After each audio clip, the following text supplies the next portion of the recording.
Hello friends, welcome to Saipoovi creation. இன்றைக்கி நம்ம சேனலில் ரொம்பவே சூப்பரான டேஸ்டியான ஒரு வெண்டைக்காய் கிரேவி தான் பண்ண போகிறோம். வாங்க எப்படி செய்கிறதுன்னு பார்க்கலாம். ஃபஸ்ட்டு வெண்டைக்காயை நல்லா வாஷ் பண்ணிவிட்டு தொடச்சிட்டு இந்த மாதிரி மீடியம் சைஸில் கட் பண்ணி எடுத்து வச்சுக்கோங்க.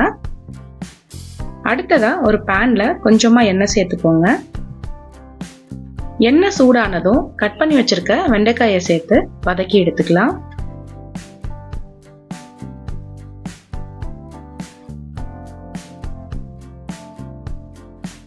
கொஞ்சம் போல் சால்ட் உப்பு சேர்த்துக்கோங்க. இது வெண்டைக்காய் சீக்கிரமாக வதங்கிறதுக்காகவும் குழகுழப்பு இல்லாமல் இருக்கிறதுக்காகவும் தான் உப்பு சேர்த்து வதக்குறோம். வெண்டைக்காய் நல்லா வதங்கி வந்திருக்கு.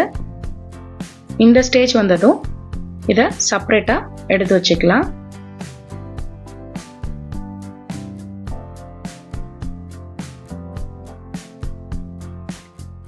இப்போ ஒரு மிக்சிங் பவுலில் 1 கப் அளவுக்கு தயிர் சேர்த்துக்கோங்க.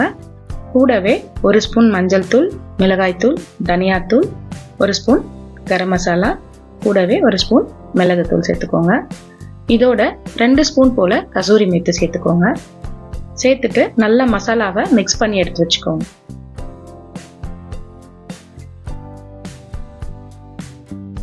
இப்போ இதே பேனில் தேவையான அளவுக்கு எண்ணெய் சேர்த்துக்கோங்க.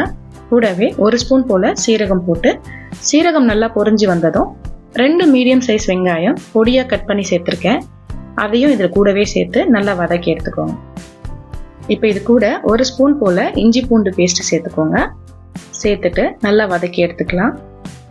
அடுத்ததாக 3 மீடியம் சைஸ் தக்காளியை அரைச்சி சேர்த்துருக்கேன்.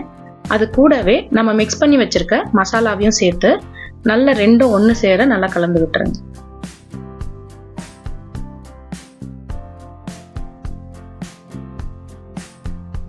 இப்போ இதில் தேவையான அளவுக்கு உப்பு சேர்த்துக்கலாம். கொஞ்சம் போல் தண்ணி சேர்த்து நல்லா மிக்ஸ் பண்ணி விட்டுருங்க.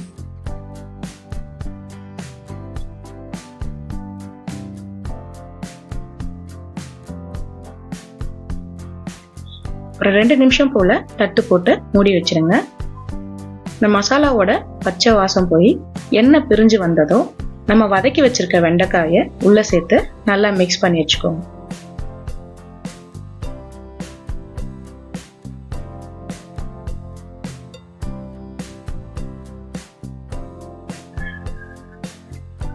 நல்லா வதக்கி விட்டுட்டு திரும்பவும் ஒரு 2 நிமிஷம் தட்டு போட்டு மூடி விட்டுருங்க. சூப்பரான டேஸ்டியான வெண்டைக்காய் கிரேவி ரெடி ஆயிடுச்சு. சப்பாத்தி, தோசை, ரைஸ் எல்லாத்துக்குமே சூப்பரான சைட் டிஷ் ரெசிபியும் கூட. கண்டிப்பாக நீங்களும் உங்கள் வீட்டில் ட்ரை பண்ணி பாருங்கள். ட்ரை பண்ணி பார்த்துட்டு டேஸ்ட் எப்படி இருந்துச்சுன்னு மறக்காமல் கமெண்ட்டில் சொல்லுங்கள். வீடியோ பிடிச்சிருந்தா லைக் பண்ணுங்கள், ஷேர் பண்ணுங்கள், கமெண்ட் பண்ணுங்கள். மறந்துடாமல் நம்ம சேனலை சப்ஸ்கிரைப் பண்ணிக்கோங்க. தேங்க்யூ ஃபார் வாட்சிங்.